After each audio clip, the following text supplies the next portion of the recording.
There is a moment, captured on camera, in studies you have never read, when a bird that has been circling your yard for days makes a decision about you. Not about the feeder, not about the seed. About you. The decision is small. It lasts less than a second. But it is the difference between a bird that flies through your yard once and is gone forever, and a bird that will return to that yard every day for the rest of its life. Most people assume that birds choose a yard the way humans choose a restaurant based on what is on offer. The food, the water, the cover. The reality is far more specific, far more personal, and far stranger than most people realize. There is a moment of assessment that happens before the first feeding. There is a behavior, documented on high-speed wildlife camera, that signals the exact second a bird's nervous system shifts from suspicion to trust. And there is a single observable cue you can watch for tomorrow morning that will tell you whether a bird in your yard has made the decision yet, or is still deciding.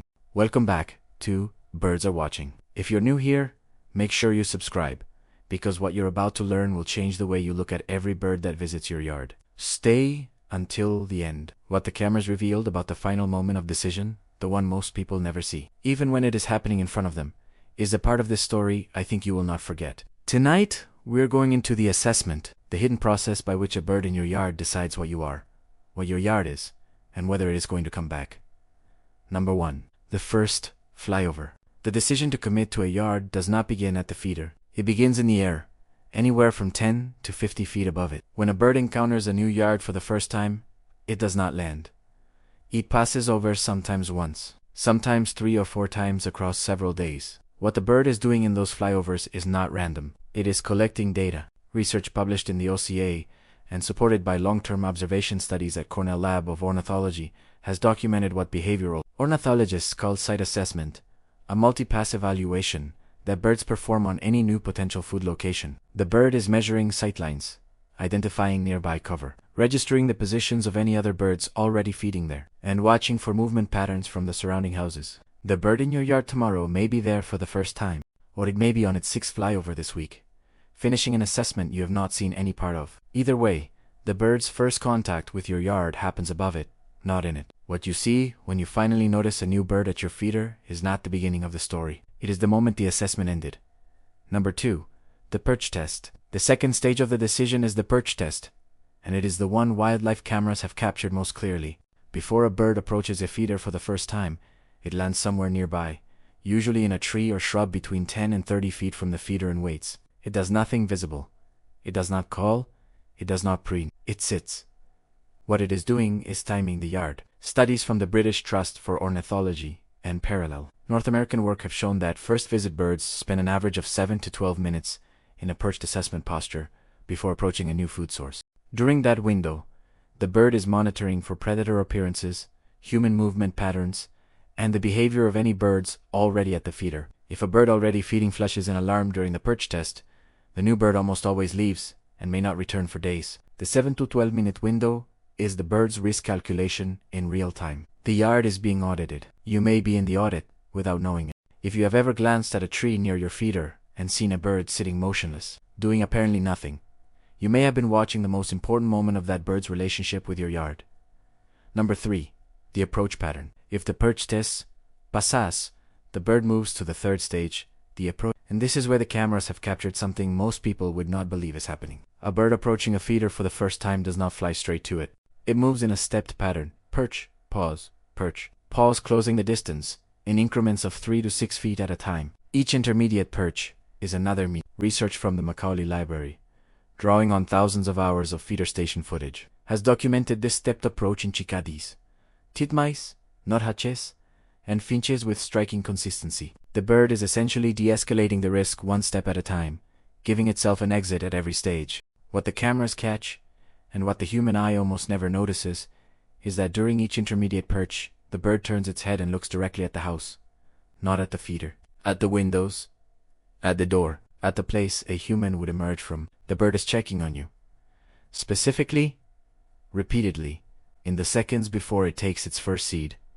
Number 4. The first seed. When a bird finally lands at the feeder for the first time, it does something almost no first-time visitor at any other kind of location does.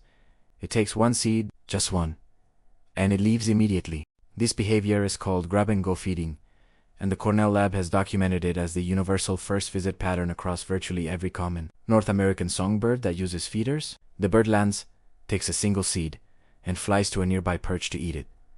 The reason is not hunger. The reason is verification. The bird is testing whether feeding at this location triggers any response from predators, from humans, from the yard itself. If nothing happens during the brief flight back to cover, the bird's nervous system registers the location as one step safer than it was a moment ago. If you have ever watched a bird arrive at your feeder, take a single seed, and disappear, you were not watching a bird that wasn't hungry. You were watching a bird that wasn't sure yet. Most birds that pass the Grabango test return within 40 minutes for a longer feeding. The ones that do not return have made a different decision, based on something they observed that you almost certainly did not. But what comes next is the part of the cameras revealed that researchers did not expect. Number 5. The behavior that signals commitment. There is a single observable behavior that signals the moment a bird has decided your yard is safe. Once you know what it is, you will see it every time it happens. The behavior is called comfort behavior, and it includes preening, stretching, scratching, and brief sunning postures. What makes it diagnostic is that birds do not perform comfort behavior in unsafe locations. A bird that is still assessing a yard will eat and leave. A bird that has committed to a yard will eat, then stay, then preen. Researchers at the Max Planck Institute for Ornithology and at the University of Sussex have used comfort behavior as a measurable indicator of site security across multiple long-term studies. The first time a bird in your yard pauses after feeding to run its beak through its feathers, scratch behind its head with a foot, or stretch a wing slowly into the sun, that is the moment. The decision has been made. It is small. It is undramatic. It looks like nothing at all to a person glancing out the kitchen window.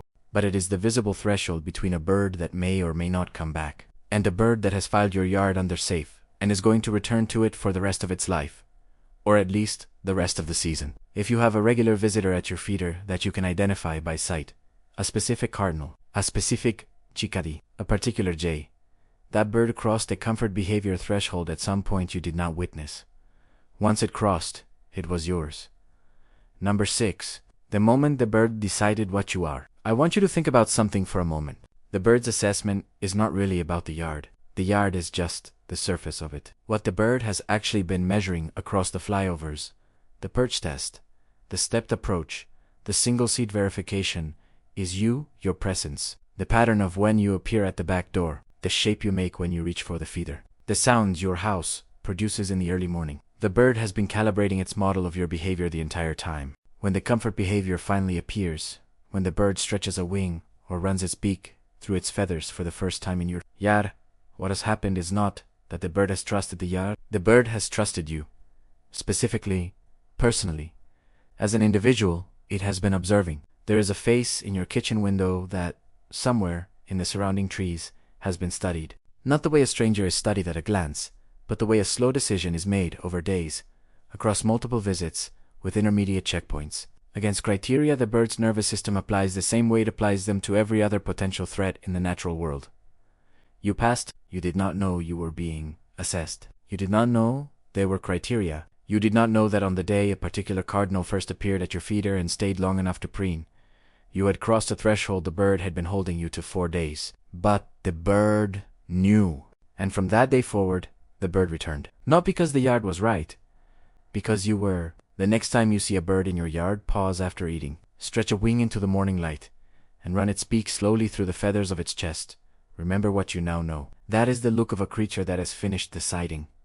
Not about the feeder, about you, about whether you were the kind of human a small wild animal could put itself in the presence of without leaving. You were. And the bird is here. Tell me in the comments, have you ever watched a new bird at your feeder do something that made you feel it had finally relaxed? The first time it preened. The first time it stayed longer than 30 seconds. The first time it stopped checking the windows. Tell me about it. What bird was it? I read everyone. I'll see you in the next one.